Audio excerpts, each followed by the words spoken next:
What's good, y'all? It's the Demouchets REACT, and we're back with another video.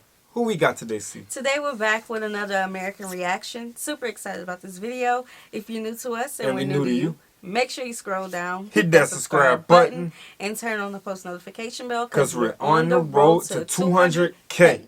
And we cannot get there without you guys, alright? Join the family. Without further ado, let's get into the video. So, we have finally encroached upon the giant India. Some of you have been waiting a long time for this episode. I'm just gonna say straight up, you all know India is incredibly complex and diverse. Even Indians have trouble understanding their own country. Obviously, I won't be able to scratch even the surface in this episode, but I'll try my best. A lot of you Indian geography peeps have helped me along the way, so thank you, and without further ado, let's begin. It's time to learn geography now! Hey everybody, I'm your host Barbie. This place doesn't even need much of an introduction. Everybody has heard of India. It's big, it's loud, it's colorful, and most importantly, it has a plethora of confusing territorial anomalies that I just can't wait to cover. Here we go.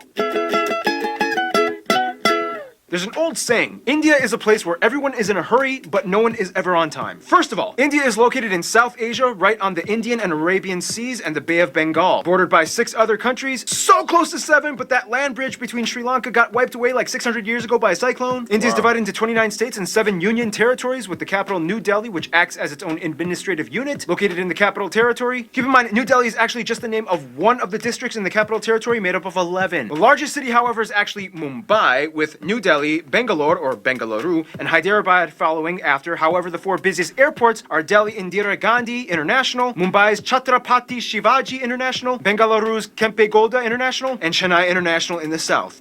You know why I'm smiling. This is my favorite part of any episode we ever make. Territorial anomaly time. India is loaded with strange borders and deliciously complex demarcation lines. First of all, what exactly is a union territory? In the simplest way I can put this, union territories are places that are too distinct to be incorporated into a state, but too small to have their own local governments. The first one, of course, is the Delhi National Capital Territory, where the capital lies. Chandigarh is a post-independent city constructed to replace Lahore as the capital of the Punjab area after it was split up between India and Pakistan. Then you have the island territories, the smallest one, Lakshadweep, and the Andaman and Nicobar Islands. The Andaman Islands being home to one of the last uncontacted people groups on the planet, the Sentinelese tribe, whom have been hostile to visitors and are therefore left alone, as well as the Nicobar Islands, which actually used to be a short-lived colony of Denmark. Finally, the 3 remaining territories are former European colony towns and ports. Dadra and Nagar Haveli, Daman and Diu, which are separated by about 200 kilometers across the Gulf of Khambat, and the most confusing union territory, the French-speaking Puducherry, which is actually split up between 4 district cities across India: Karikal, Mahe, Yanaon, and Pondicherry. Pondicherry is strange because it has 11 enclaves within the Tamil Nadu state. Oh, and in this area you can also find that experimental hippie-ish commune with a little bit of controversy. Look it up. Oh, and don't forget, here, the eastern states, also known as the Seven Sisters, are connected by this incredibly narrow 27-kilometer wide pathway known as the Siliguri Corridor. This pathway is like a crucial artery that completes the India puzzle. Or so you would think. Now let's discuss the juicy stuff. Now, in the China episode, I already talked about the disputed areas with India, such as Aksai Chin and Arunachal Pradesh, the latter pretty much just belonging to India as it's almost completely inhabited and operated by Indians. So let's move to the other disputes. Now, as of 2015, the Bangladesh episode is already outdated, as India and Bangladesh have finally come to an agreement over the frighteningly complex former enclave-exclave dispute. In the end, India only lost about 40 square kilometers of land to Bangladesh, and now only a few enclaves and exclaves exist. Now let's head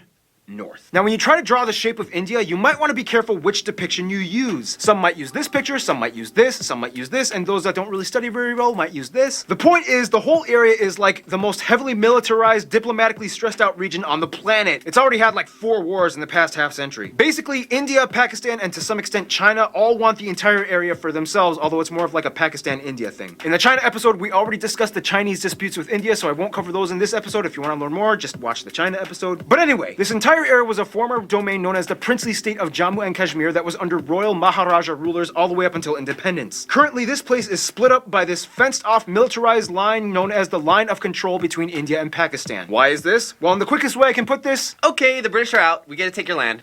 no, we want to be an independent princely state. We're supposed to take your land, and majority of your people are Muslim, just like us, even though your ruler is Hindu as well. Hey, India? Yeah? If you help me, I'll let you secede my territory to your land with autonomy. Deal. Ha! Your problem now! I love how Mike played India. He totally represents India. Oh, and keep in mind, Pakistan's capital, Islamabad, is less than 80 kilometers away from all that drama. The line of control meanders through the mountains until it stops at a point called NJ9842. This is where things get really crazy, because from there you hit the Siachen Glacier, the second longest non-polar glacier in the world, and this is pretty much the dead man zone. After point NJ9842, you hit the actual ground position line, a series of military outposts that extend all the way to the Chinese border. That means everything in this area is ground zero for the Indo-Pak tension. And you know, the crazy thing is there's actually literally small towns of normal regular civilians living in these areas high up in the mountains, many of which just go about daily life, going to work and raising their families. Otherwise, they have a river dispute with Nepal and various river islands disputed with Bangladesh. Outside of all the dispute stuff though, India not only has the world's second largest road network and 3 of the world's top 10 megacities and their own space program, but they also have a copious abundance of landmarks and notable sites, way too many to list, but some of the ones that you guys, the Indian geography peeps, have told me to mention include places like the abandoned Dhanushkodi Ghost City, Golconda Fort, the 4 pillars of Charminar, the Ajanta Buddhist art caves, the Ellora monolithic ruins, Mandu Fortress, the Golden Temple, which feeds over 100,000 people a day, the Gol Gumbaz Mausoleum, the Kalavantin Durg Post, the ruins of Hampi, the hill forts of Rajasthan, Shatrunjaya Hill, which is basically like a mecca for Jains, the Temple of the Bodhi Tree. Bro, anytime they start highlighting locations in India, your jaw's going to drop, bro, because the architect is just like, it's real fire. Yeah, the You temples can't even- alone. The temples alone is just Yeah. fire. Like, you can't even, like, man, it's nice. We need to dig more into those landmarks, though. Jal Mahal, Banghat Fort, the most haunted place in India, Mahabat Maqbara, and keep in mind, just like in China, you can find a Great Wall of India in Rajsamand. There's also the Paritala Anjaneya Temple with the largest statue in India depicting Hanuman, and at over 150 acres, the Sri Rangan Attaswamy Temple, the largest Hindu temple in the world. Oh yeah, and there's also that building with the stuff and the thing, whatever. Anyway, we could go on for centuries talking about India's rich constructed domicile, but what it lies on top of is even more fascinating. Now, don't make this mistake. I'm going to India. All I need are my sandals and sunscreen. Now, as the 7th man. largest country in land area, India has a wide range of landscapes, climates, and elevations that all contrast from one corner to the other. First of all, let's talk about the north. India sits on the Indian tectonic plate that essentially smashed into the Eurasian plate, which in return created the largest mountain range in the world, the Himalayas. The force is so strong that it's estimated that the Himalayas grow about 2.4 inches or 6.1 centimeters every year. There's also where you can find Kanchenjunga, the tallest mountain in India, or the 3rd in the world, right on the border of Nepal. Keep your eye on these mountains. These are pretty much the source of most of India's major rivers that give life to the whole country. That's why India takes these mountains so seriously. You can also find the largest natural lake, Wular, up in the Jammu Kashmir area. Below the Himalayas, you reach the North Indian River Plain, sometimes referred to as the Indus Ganga. This is the most fertile part of India where the most important rivers like the Ganges and its tributaries flow. Heading a little south, you reach the Satpura and Vindhya ranges that pretty much divide North India from South India. On each side, you get the West and East Ghat Mountains, which in return creates this massive triangle thing called the Deccan Plateau. This place is moderately forested, especially in the east, in the Chotra Nagpur Plateau, where you get a section of the swampy Sundarbans that they share with Bangladesh. Check out the Bangladesh episode. Head a little west and you get the dry Thar Desert along the border with Pakistan, as well as the Rann of Kutch, known as the Salt Desert. And finally, the only active volcanic area would be the Andaman and Nicobar Islands, with Barren Island having actual conical eruptions and Bharatan having tame mud volcanoes. Now here's the thing, although India has a relatively high population density, they do relatively well with maintaining their ecological footing. In fact, in 2016, they beat a world record by planting, disputably, 50 million trees in one day. They've also agreed to reforest about 12% of their country by 2030. The most heavily forested area being the 7 sister states in East India. Now, one of the factors that contributes to this would be the fact that India has the lowest meat consumption in the world, with the highest population percentage of vegetarians at around 40%, most of whom are lacto-vegetarians that consume milk products. By the way, in India, when buying groceries, this label means vegetarian and this one means not vegetarian. Nonetheless, the remainder of the population does typically eat some kind of animal protein, mostly in the forms of seafood or chicken, but almost never beef or pork unless if you are part of the Muslim or Christian minorities scattered throughout the West and East areas. Now, let's talk about the role of cattle, shall we? India has more cattle and livestock than anywhere else in the world at around 330 million. And it's interesting because since they have prevalent Hindu traditions, the killing of cows is illegal in many of the states except for a few, and each state has varying degrees of punishment for committing intentional cow slaughter. Keyword intentional. Cows accidentally get hit by cars all the time. Once a cow is too old to produce milk, it typically is released into the open to die naturally in the wild, ideally. Nonetheless, male cattle get it much worse, as they are deemed as kind of useless Some places use them as draft animals for labor, some religious sects use them as sacrifices, but otherwise they are typically sold to the underground market for beef or hides. To this day, there are about 6 times as many female cows as male cattle in India, so that means, yeah, something's happening to the males. Nonetheless, India does have the 3rd highest carbon emission rate after China and the US, 4th if you consider the EU. However, emission per capita, they rank pretty low at only about 2 kilotons per person. Contrast that with Qatar at about 40. There are 94 national parks, 501 animal sanctuaries across the country where you can find some of the national animals like the peacock, the Ganges River dolphin, the king cobra, the Indian elephant, and the highest population of Bengal tigers in the world, which are all highly protected. India also has the most irrigated land in the world, which allows them to become the #1 producer of multiple products like millet, bananas, lemons, limes, mangoes, ginger, chickpeas, milk, butter, fennel, jute, and about 75% of the world's spices alone come from India. Speaking of which, food! Typically you can find the staples roti, chapati, and naan in the north, idli and dosa in the south, and everybody eats rice. The more commonly commercialized Indian foods that we in the West grew up knowing, like samosas, tikka masala, tandooris, and my favorite Indian dish, palak paneer, these usually come from the northern regions of India. Seriously, India, you took spinach and made it fat. I love you guys. Otherwise, the West is mostly known for their chutneys and pickled foods, as well as beef, since there's a high number of Muslims and Christians. The South uses a lot more coconut and has some of the best curries like poriyals, sambras, rasams, and tutus. And the East is known for having the best desserts like peda, mishti doi, rasgulla, or shondesh. Speaking of which, India is so diverse and complex that sometimes even Indian people need translators when going to different states. It's about to get 10 times more confusing in about 3, 2... First of all, India has a lot of resources. India has a lot of big investments, big investments. Yeah. And just overall, India is just huge, bro. Like, And they have a lot going on. I think we've been confused. Not confused, just overloaded with a lot of information that we're learning about India. We have been learning, not confused. We don't claim that spirit over here, okay? So, we have been watching a lot of Indian videos lately about, you know, some of your the man Tata and the Tata Empire and y'all imports and a lot of what the world needs to know about India. But learning all of that and then going into this Geography Now episode where we're learning so much at one time, it's hard to stop and comment because we're learning a lot. Yeah, you know, it's not a lot of, oh, so what does this mean? Like, we're learning it. Yeah, I think we hear with you guys when it comes to a lot of things that he's showing right now, because we kind of already ballparked this. We just finally got into this video that y'all sent us. And another thing is that when it comes to y'all spices, I feel like people can definitely look to y'all to see how y'all use y'all spices in different dishes, especially being that rice is one of y'all biggest dishes that y'all love to use. You know what I'm saying? So spices are very beneficial if you know what you're doing with putting them together, you feel me? So yes, let us know, like, how do you all go about spices? Because we love spices. And we have our select spices that we want to use for our certain dishes. But because you guys have so many spices, let us know your favorites. Let us know what you would love for other people to know about spices. That'll be a good conversation. big facts. Shashti Tharoor once said, "In India, we celebrate the commonality of major differences. We are a land of belonging rather than blood." First of all, India has a population of about 1.3 billion people and is the second most populous country in the world after China, with about 18% of the world's population. About 72% of the country is Indo-Aryan and a quarter are Dravidian, and the majority of the remainder are Mongoloid, Asian, and other people groups. They also use the Indian rupee as their currency. They use the Type C, D, and M plug outlets, and they drive on the left side of the road. By the way, technically it's illegal for these banknotes to leave the country, but you guys have sent me a lot of them for fan mail for Fan Friday videos, so I don't want to go to jail again. Now keep in mind, those statistics that I just mentioned are incredibly generalized. Of the Indo-Aryan and Dravidian communities, there are about 2,000 different ethno-linguistic people groups in India, with about 645 district indigenous tribes, 52 major ones. So obviously we can't cover them all, but what we do know is that the North is very different from the South. For one, the North mostly speaks in languages that are all related to the Indo-Aryan branch, with languages like Hindi, Bengali, Punjabi, and Gujarati, whereas the South speaks a completely unintelligible Dravidian branch, with languages like Tamil, Telugu, Malayalam, and Kannada.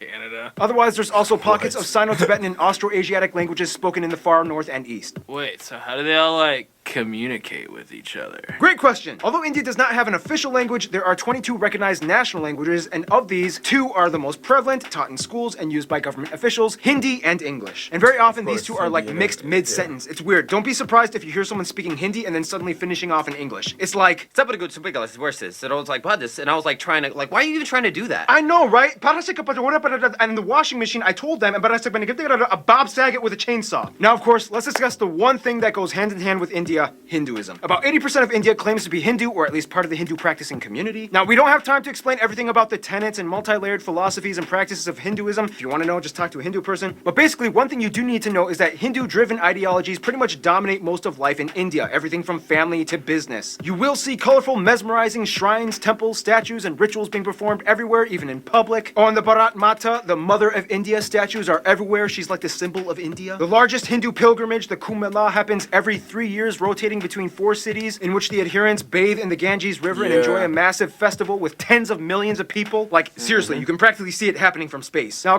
So that reminds me of a spiritual cleansing in Bali that I was researching. Let us know, like, is there a correlation between those two? Spiritual practices, and what is the significance of this? Explain, y'all culture to us. Yeah, and it's not mandatory to be involved into the bathing of it. I know a lot of people actually just sit there and get to watch, right. You know what I'm saying, and observe everything that's going on. Maybe they've done it before, and they're watching everyone else transition. Right. I'd love to know more about that. Controversial topic in relation to Hinduism would be the caste system, which is basically a belief that people are born into a socioeconomic life that they are destined to serve into. Today, however, the system is more fluid and loose from what it used to be from a long time ago, and thanks to economic reforms, anybody with enough drive can kind of move up the social ladder regardless of birth. Good. Nonetheless, India is home to every major religion in the world, even a few Jews, including the B'nai Menashe, an indigenous group that claimed to be one of the lost tribes of Israel. In fact, Judaism and Christianity actually had a head start in India way before it even kicked off in Europe. As tradition holds, Cochin, or Malabar Jews, migrated around 1000 BC to trade during the times of King Solomon, and in 53 AD, Thomas, the apostle of Jesus, arrived in what is now the state of Kerala to establish the first church in India. Today, most Christians are found in the southwest and far east Seven Sisters regions. India also holds the highest population of Sikhs, Jains, and Zoroastrians, mostly found in the north, and the second largest Muslim population in the world after Indonesia. Most Muslims are populated around the northwest areas by Pakistan, or in the east by Bangladesh. Oh, and don't forget the Buddhists. In fact, Buddhism actually started in India. Today, the Dalai Lama even takes refuge in Tezpur in the state of Assam. Oh, that was a lot of information. Okay, so by now you can probably get a grasp of how incredibly mixed and diversified India's population is, but what exactly holds the country together? Well, for one, you kind of have to understand Indian history, which will take way too long to explain, but in the quickest way I can put it, Indus Valley, Maurya and Gupta empires, southern empires, Golden Age, Middle Kingdoms, a ton of new religions come flocking in, the north fell to the Delhi Sultanate, the south became the Vijayanagara Empire, the Mughal Empire starts, British East India Company, direct British rule, nationalist movements, independence, republic, economic liberalization in 1991, and here we are today. Vijaya. Essentially, India used to be made up of around 500 smaller royal princely states, and when the British came in, they kind of exploited them to manage such a huge population. Although India is a democratic federal republic and the largest democracy in the world, the old royal families still exist today, and although they have no political power, they hold high positions of influence in their communities across India. So today, technically, you could meet someone that would be considered an Indian prince or princess. Nonetheless, the biggest thing that really united Indians in the past 2 centuries would probably be their hatred of British rule. It was kind of like, well, this is not cool. Yep. What do you say you and I work together and end this thing?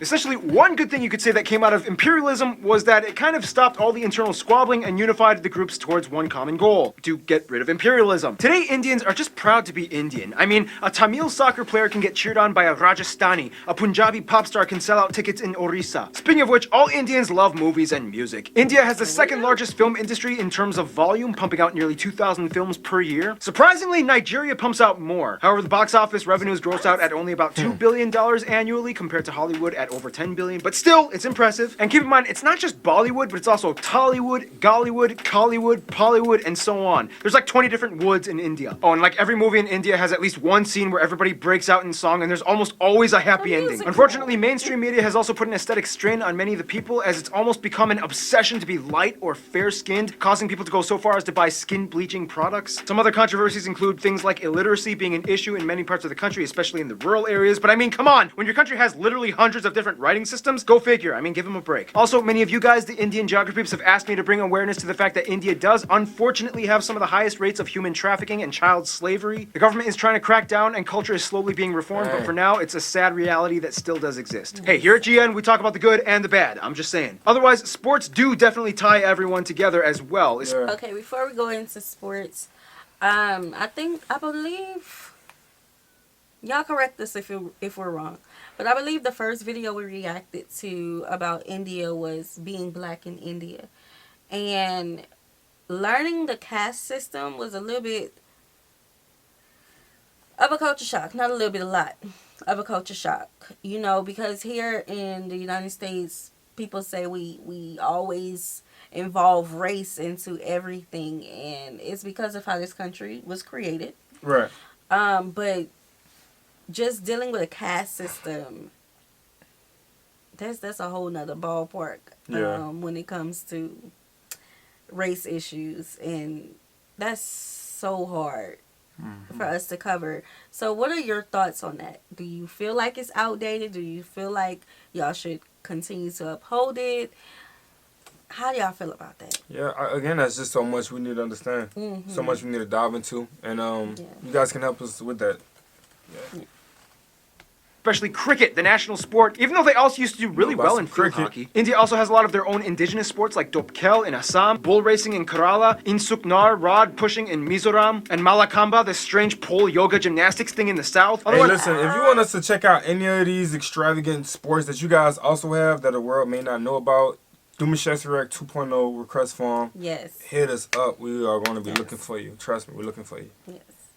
Some notable people from India or of Indian descent might include people like Siddhartha Gautama or the Buddha, Mahavir, Ashoka the Great, Prithviraj Chauhan, Aurangzeb, Shivaji of the Maratha Empire, Mohandas or Mahatma Gandhi, Indira Gandhi, Subhash Chandra Bose, Jawaharlal Nehru, Rabindranath Tagore, C.V. Raman, Satyendra Nath Bose, Bhagat Singh, Dr. APJ Abdul Kalam, Shah Rukh Khan, Amitabh Bachchan, Amir Khan, Salman Khan, Priyana Chopra, Ben Kingsley, Sundar Pichai, Satya Narayana Nadella, A.R. Rahman, Sachin Tendulkar, and Mahendra Singh Dhoni. There's also literally millions of other famous people I missed out on. If you want to mention them, please, there's a comment section below. Use it. In the meantime, we got to finish this info marathon, shall we? Friend zone. I think India is just about cool with everybody. Any and everybody. I don't think there's no one that they're rivaling with. I don't think no one is beefed out with them. I think they treated just about everybody pretty cool. Yeah, I think their friends could be China and the U.S. That's definitely a good one. I don't know. That's all. No. I think that's definitely a good one. Okay. Yeah, I think that's a good one. Now, no surprise, India is huge and therefore has a huge international outreach when it comes to diplomacy to almost everyone, except their immediate neighbors. First of all, countries with large population percentages of Hindus and Indians like Fiji, Guyana, Suriname, Trinidad and Tobago, Mauritius, and Malaysia typically stay close to India's roster of go-to friends. They enjoy cordial relations with trade. Now, the UK may have left on a sour note, but they still have a lot of ties to their former colonizer in terms of business and tourism. India is still part of the Commonwealth, not Commonwealth realm, there's a difference, and the UK has over 1.5 million citizens of Indian descent. As mentioned in the China episode, China is kind of like India's I'm only here to do business with you and nothing else friend, as drama still hasn't subsided in regards to the territory conflicts. Now, when it comes to the U.S., things started kind of sour back in the 70s during the Indo-Pak War of 1971, when the U.S. sided with Pakistan, their arch nemesis. Today, relations have cooled off. Mostly, the U.S. supports India's move towards democracy and is a key ally in the military conflicts in the Middle East. When it comes to their best friends, however, most of the Indians I talked to have said Russia and Bhutan. Russia because during the Indo-Pak Wars, Russia came in and supported them, and ever since then, each country has held a high position of respect for the other, especially as global superpowers. Bhutan and India signed a treaty of friendship almost immediately after independence. The two countries have shared interests and a currency-pegged system as well. Bhutan even supported the annexation of their cousins in the Sikkim state into India, as it gave a nice buffer of land from China's stake to their claim. In conclusion, you will not find anywhere else on Earth like India. Thousands and millions of people inhabiting a colorful, majestic, green, slightly gritty at times slab of Earth, blessed and cursed in so many ways, yet wonderfully harmonized, mostly in a unity unlike anywhere else. In the end, that's India. Stay tuned, Indonesia is coming up next. Bruh, hey, What's better than information about India? More information about India. Please tell us more. Yes, that was very interesting, informative. Yeah. Learned a lot that we have to ingest and research somewhere on our own. But that's the journey of learning. Now, hey, I need to know the spices that I may have never tried before. You know what I'm saying? They got plenty out there that you guys don't. Y'all know some stuff. Just slide some in our DM. No, don't do the DM. No. Do the comment section. The comment section. Yeah, do the comment section. Don't come in the DM. It slipped out, you know. But make sure you are subscribed to this channel as well as the family channel, because we do have an Indian dish that we're going to be cooking very, very soon. It's promising. And 2.0, the Demouchets REACT 2.0, if you want to see us react to all of the gymnastics, the pole thing, and extravagance all that of the extravagance. All right, so we hope you guys enjoyed this video with us. Like this video, subscribe, turn on the post notification bell. We have enabled our super thanks if you like to support the channel that way, as well as our reaction request form is in our description box below. We'll see you soon. Peace.